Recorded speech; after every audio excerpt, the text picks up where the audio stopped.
Hey everyone, welcome back to the Smart English Podcast. I'm Mia. And I'm Alex. So good to have you all with us again today. It really is. We've been looking forward to this one.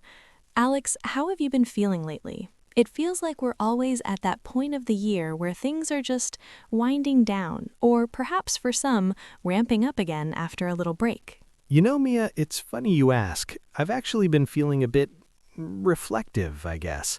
The end of the year always brings that out in me. A mix of feeling accomplished about some things and then also realizing how quickly time flies. It's like 1 minute you're thinking about summer plans and the next you're seeing decorations for the new year pop up everywhere. There's a certain energy to it though, isn't there? A sense of a fresh start, even if it's just a date on a calendar. Absolutely, I completely get that. For me, it's a feeling of both exhaustion and a strange kind of quiet anticipation, like the world just takes a collective deep breath, and you can almost feel it in the air. The days are shorter, the evenings are cozier, and there's a natural inclination to just slow down a bit. It's a nice change of pace after a busy year, definitely. And with that collective deep breath, I find my thoughts drifting not towards big, overwhelming resolutions, but just little whispers of what next year might hold.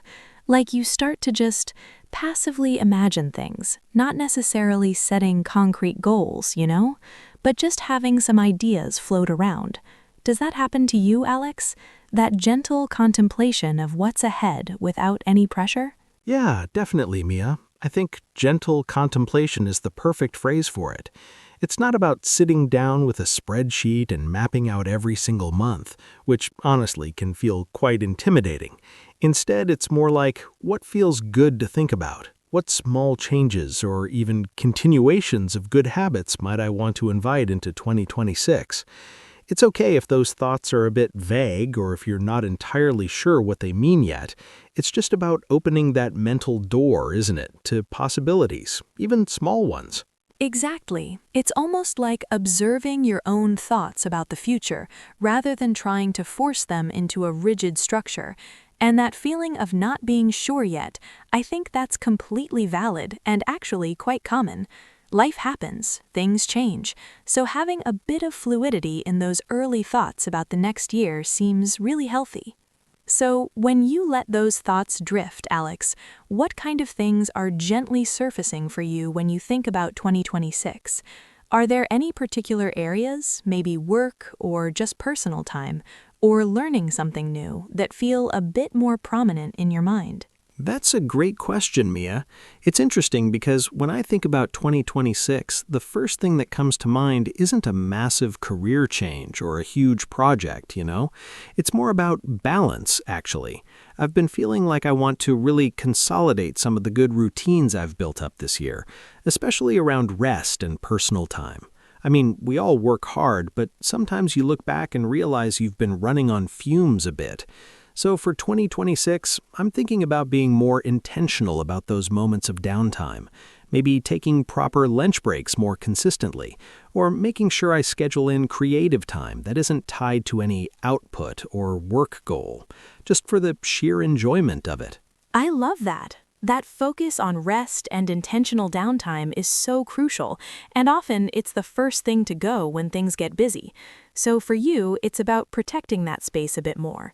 And when you say creative time, does anything specific come to mind that you'd like to explore, or are you still letting that idea develop?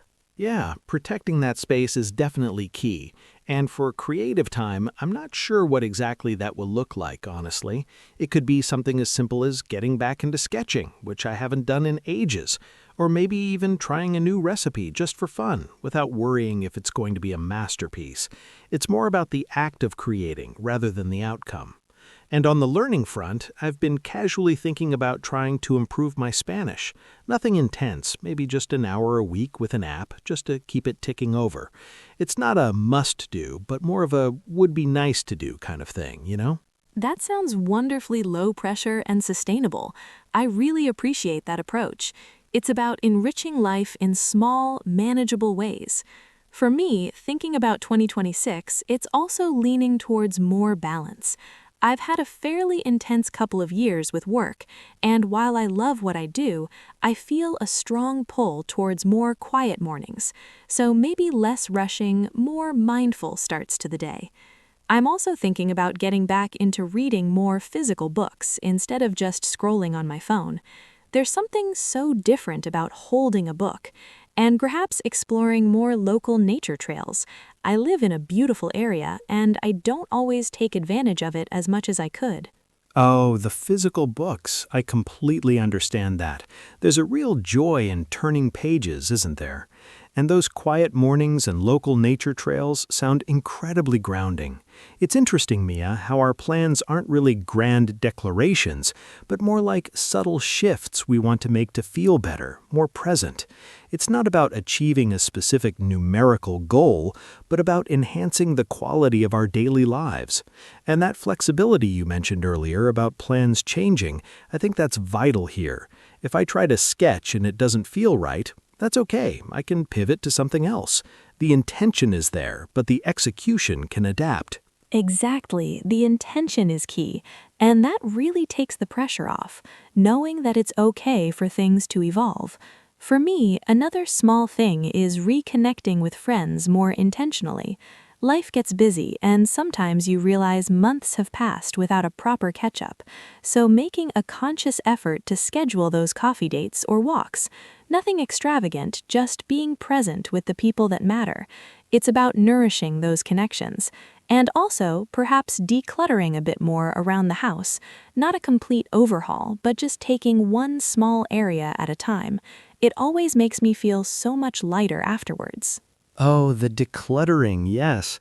I've had that on my list in a very abstract sense, like the house could use a refresh, but breaking it down to one small area at a time makes it feel so much less daunting.